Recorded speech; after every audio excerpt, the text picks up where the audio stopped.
Hello and welcome back to Vintage Disney here on Brian's Things Are Cool. We're shaped by a lot of things in our early development. Parents and teachers take precedence, of course, but there's also the media, and with media comes mass marketing. In the history of television, I think you'd be hard-pressed to find a more influential craze than that of Disney's Davy Crockett. I was 6 or 7 in 1989. There was a feeling in the air for kids around my age. It was the year of Batman. Batman had been adapted to live action countless times before, going back to 1943, but Tim Burton's film was different. This was a cultural phenomenon. It was an excitement that manifested itself on store shelves in the malls across America. In fact, one of my earliest memories is standing on this very spot 35 years ago and peering into the Sam Goody that once occupied this space in my local mall, before they lopped off this entire section and walled it off, and seeing display after display of Batman merchandise. I bought a poster and a figure of Robin that day. A year later, I came close to the same experience with Disney's Dick Tracy, but I've never truly felt that all-encompassing excitement for not just movie memorabilia, but the prospect of seeing a favorite hero perfectly portrayed on the big screen. A feeling that's hard to describe, that's bigger than the movie itself, that stays with you even as an adult. And that, from what I understand, is what it was like for kids back in 1955. Crockett Mania. In the early 50s, Walt's vision of a family theme park was taking shape, but he needed funding. The two leading networks, CBS and NBC, passed on Walt's idea, but ABC was very willing to produce a weekly series with Walt that would in turn fund Disneyland. Walt opted for an anthology format for his show, allowing him to not only promote sections of his park, but upcoming movies as well. Every week, audiences would be treated to stories from one of the 4 lands that made up Disneyland: Fantasyland, Tomorrowland, Adventureland, and of course, Frontierland. Walt would tell Newsweek in 1955, "I've always wanted to do American history. It's due. We've taken too many things for granted. I'm not really telling history though. I'm telling about people." History happens to be going on at the time. Walt assembled a team for each of the land segments of his TV show, and the Frontierland team set out to find some interesting stories to tell. Perhaps to their dismay, Walt expressed his concern over their ideas. "I don't want any picked-over heroes. There will be no outlaws or bad men glorified, no Jesse James or the Daltons." Months went by, and that one great story evaded the team. They did have a list of American folk heroes, and as Walt's meeting with the suits of ABC loomed, they randomly picked one, and it just happened to be Davy Crockett. Daniel Boone was a very close second, but Crockett's story had a more cinematic appeal. Disney would end up adapting Boone's story 5 years later with actor Dewey Martin, a series I reviewed on one of my earlier episodes of Vintage Disney. With deadlines looming, amazingly, Walt Disney still needed convincing that Davy Crockett was just the right hero for his show. Walt wasn't sure about Davy because how many fights with Native Americans can you show and still get something new from it? So producer Bill Walsh and other storymen put together extensive storyboards for the production, putting everything they could into it. Fighting the Red Sticks, becoming a congressman, and the Alamo. Walt came in, looked at everything, and said, "Yeah, but what else did he do?" Eventually, the staff won Walt over, and the search was on to find the perfect actor to play the King of the Wild Frontier. Walt had his friend Buddy Ebsen in mind for Davy. Walt had worked with Ebsen previously on a short called The Dancing Man, a test film that was a catalyst for Walt's development of audio animatronics. Walt's staff suggested actor James Arness, and on their urging, Walt took in a showing of Arness's 1954 science fiction film about giant ants, Them. In a bit role as a man who had seen these giant ants, but not believed, was a 6'5" Texan named Fess Parker. And all of a sudden I see these flying saucers. 3 of them. One big one and two little ones. I had to do some fancy flying or they'd have run right into me. I went into a dive and I lost them, and I sat down in the first place I saw, so it was a street. I never been so rattled in my life. For whatever reason, Walt stood up in the theater, pointed at the screen, and said, "That's my Davy Crockett." It would be hard even today to find a better Davy than Fess. Not even the Man in Black, Johnny Cash, who starred in Disney's 1988 remake that I reviewed in a previous episode. Walt enlisted Tom Blackburn to pen the script, Norman Foster to direct, and production began in the summer of 1954, on location in Tennessee with a whopping budget of $700,000. $8,075,397.77 in today's money. Walt always held the motto of, if we're gonna do it, we should do it right. And considering ABC was only giving him $300,000 for the production, Walt's perfectionist attitude was clear from the start. Walt visited the set in September, and director Norman Foster prepared himself to be fired for going over schedule. Instead, Walt came up to him and told him, "You're gonna have to reshoot the scene where Crockett fights the bear because I can see the zipper in the back of the bear costume." Always forward-thinking, Walt even shot the series in color, despite the fact that television was still broadcast in black and white at the time.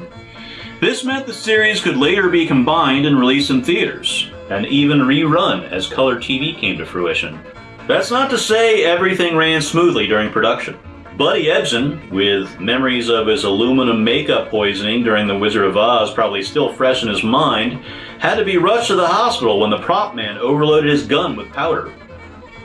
When Buddy pulled the trigger, the gun went off, and so did his eyebrows.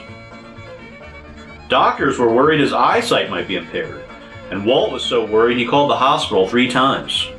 Another moment that got a little hairy was when the production company hired members of the Cherokee Nation from a local reservation as extras. Before cameras rolled, one of the extras sold corn whiskey out of his truck to his fellow tribesmen. As the director yelled action, suddenly hundreds of extras filled with liquid courage decided to rewrite history, determined to stop Davy and his men.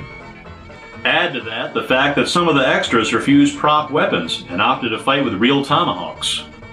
I'm sure Fess and Buddy breathed a sigh of relief when the director yelled cut.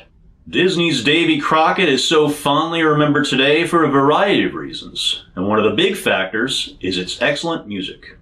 While the production could have simply had a soundtrack of early Americana-style music like the fantastic score to Disney's 1995 Mark Twain adaptation Tom and Huck, Disney's Davy Crockett instead gave us a soundtrack of first-rate Western songs that are still instantly hummable today. The oldest of which, in fact, was written by the real Davy Crockett, Farewell to the Mountains. Farewell to the mountains, whose mazes to me. Fess's performance of the song in the Alamo episode was so captivating, he was invited to perform the track at the Hollywood Bowl in July of 1955. Pretty good for a guy who would later claim, just a few months before I wouldn't sing for my life to anybody.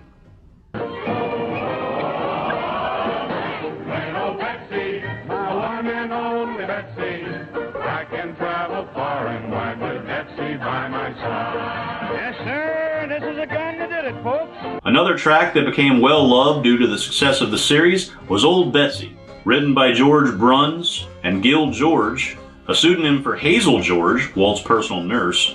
Old Betsy was about the real Crockett's beloved rifle of the same name, gifted to him by his Lawrence County constituents to honor his service in the Tennessee State Assembly in 1822. The song proved popular enough that it was chosen to be featured as a big production number on the televised opening Disneyland special. Bobby, there's something I want you to remember. No one can do the things that Superman does. And that goes especially for flying. With the success of any series for children came the very real risk of kids getting hurt imitating the heroes they see on TV. Like George's warning that only Superman can fly, Fess Parker and Buddy Ebsen felt it was their duty to pen, "Be sure you're right." Be sure you're right, and then go ahead, it's up to you to do what Davy Crockett said. It's up to you to do what Davy Crockett said. a song written after the success of the series to dissuade kids from hurting each other while reenacting scenes from the show. It was unfortunately a common practice in the record industry of the 1950s, and some would say even today, for an artist to not be paid what they deserve. Little Richard famously only made half a cent per record sold in those early days. That was not the case for Fess Parker and Buddy Ebsen, who Walt allowed to make a sizable profit off of each record sold, a whopping 5 cents per record. But those songs, as successful as they were, are nothing compared to the juggernaut that was The Ballad of Davy Crockett. When director Norman Foster turned in the footage for Davy Crockett, it was discovered to their horror that it was too short for the agreed-upon time slot. The budget was already high, and sending an entire crew back on location for pickup shots was out of the question. The mind of Walt Disney came to the rescue. Why don't you just take some of the drawings and stick them all together and give an idea of what the show's going to be about? When this was done, Walt said, "Well, that looks kind of dull. Maybe we can get a song to go with them." Walt went to songwriters Tom Blackburn and George Bruns, saying he needed a going along song that would tie the show together. At that point, Blackburn, the writer of the script, had never written a song. Walt returned the next day to hear the results, and after Bruns sang the song, Walt said, "I can't tell much from your singing, but it sounds okay." The long version had 120 lines and 20 stanzas.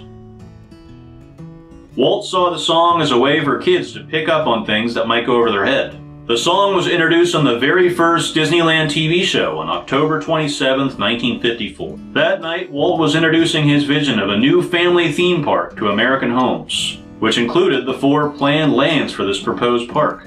As he introduced Frontierland, Fess Parker appeared in full buckskins playing the brand new song. Davy, Davy Crockett, king of the wild frontier. 2 months later, the first segment of Davy Crockett premiered, and the song became a massive hit. Singer Bill Hayes hit #1 for 5 weeks with his version, selling 2.5 million copies in 6 months. Then Fess Parker released his version on Columbia Records, which hit #5 on the pop charts. Tennessee Ernie Ford, Eddie Arnold, Tex Ritter, Burl Ives, and more followed with their versions. For a song written to be filler, it certainly became much, much more. Those 2 months between the premiere of The Ballad of Davy Crockett and the premiere of the show can be considered the calm before the storm. Nothing would be the same. December 15th, 1954, ABC's airing of Davy Crockett Indian Fighter may not get the same prestige as the Beatles on Ed Sullivan or the moon landing, but it was certainly a watershed moment in television history. With limited transmission capabilities, some stations had to wait for prints to be delivered to them, but the word of mouth was spreading far and wide. By the time the second episode premiered, everyone at Disney, including Walt, was taken by surprise. Walt even regretted the historical accuracy in the final episode, but realized Davy surviving the Alamo would be a slap in the face to history. Thus, a prequel series was produced the following year, Davy Crockett and the River Pirates. After the Alamo episode, the series was shown again, within the same television season in April of 1955. It was so crazy that first day, phones had to be taken off the hook. Merchandising art director Lou Lispy went into overtime preparing and distributing marketing kits, trying to play catch-up. This meant 12 to 14 hours a day, 6 days a week. Lispy worked so hard, in fact, that Roy Disney himself handed him a bonus check.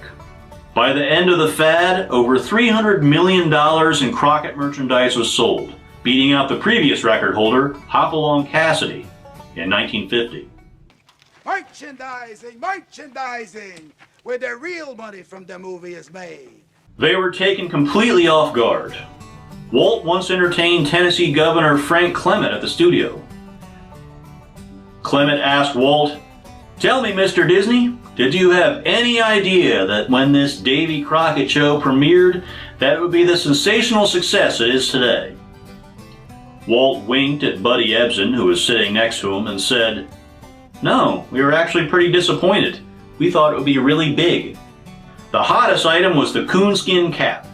Supply and demand saw real raccoon pelts become scarce, so wolf pelts took their place. At one point, a cheaper line of hats were produced using cardboard and shredded crepe paper until they were deemed fire hazards by a number of fire chiefs. There were t-shirts, rings, Alamo play sets, guitars, board games, flashlights, camping grills, lamps, lunch boxes, a peace pipe, that'd fly great today. And for $7.98, you could even dress up like the king of the wild frontier in your very own Davy Crockett buckskins. Even my dad had a pair. Walt's only note on merchandising was that everything had to be of high quality and accurate. One merchandiser suggested a Davy Crockett Colt 45, to which Walt responded, absolutely not. They didn't have Colt pistols in Crockett's time. Because Davy Crockett is a public domain figure, the Disney company had to make sure kids knew they were getting the official Walt Disney's Davy Crockett gear. When Fess Parker made public appearances, schools would shut down. When he went to Washington, D.C. that spring for a luncheon, Fess was mobbed by autograph seekers who completely ignored the speakers at the event. Voters in a Pittsburgh primary that year who didn't like either candidate opted to write in Davy Crockett. A Democrat VP candidate attempted to jump on the bandwagon and donned a coonskin cap. Knowing what we know now of the 1955 election, it's safe to say I don't think the coonskin cap helped the Democrats. As with any great figure, living or dead, with popularity comes those sniveling little malcontents that wish to drag a popular figure through the mud. When the New York Post wrote such a hit piece about the real Davy Crockett, kids actually picketed outside their offices with signs reading, "Who you gonna expose next, Santa Claus?" And "Davy Crockett killed a bar at 3. What did the New York Post ever shoot except the bull?" I tend to believe that the boys' parents wrote those phrases, but I admire their spirit. Even poor Fess Parker wasn't able to avoid the sensationalist journalism, as this juicy expose from the January 1956 issue of Confidential magazine shows.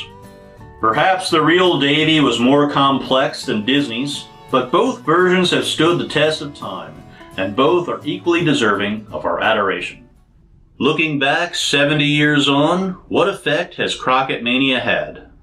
For someone born long after the original run of the majority of the things I review, I can only see Disney's Crockett as a window into another time. I'm a history buff and greatly admire the real Crockett. But Disney's Crockett isn't so much a look back to the 1820s, but a glimpse into the national psyche of 1950s America. Just 10 years prior, we had beaten the axis of evil. We were settling down into suburbia, and we had a rich economy. Life was good. But there were still those that wanted to take it all away.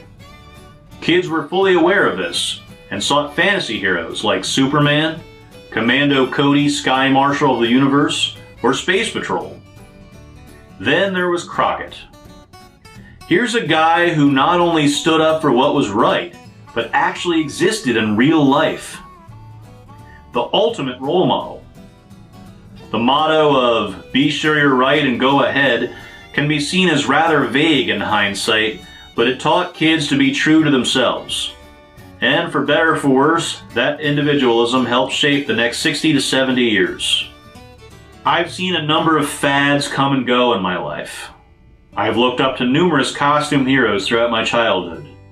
But that perfect combination of action-packed adventure, real-life hero, and that perfect moral lesson will probably never come together again, like it did with Davy Crockett, King of the Wild Frontier. Thank you for watching. I hope you enjoyed my look at Crockett Mania. If you'd like to be kept up to date as to when I release a new video, go ahead, hit that subscribe button. And if you really want to be notified, hit that bell as well. I'm Brian, and I'll see you next time on Vintage Disney.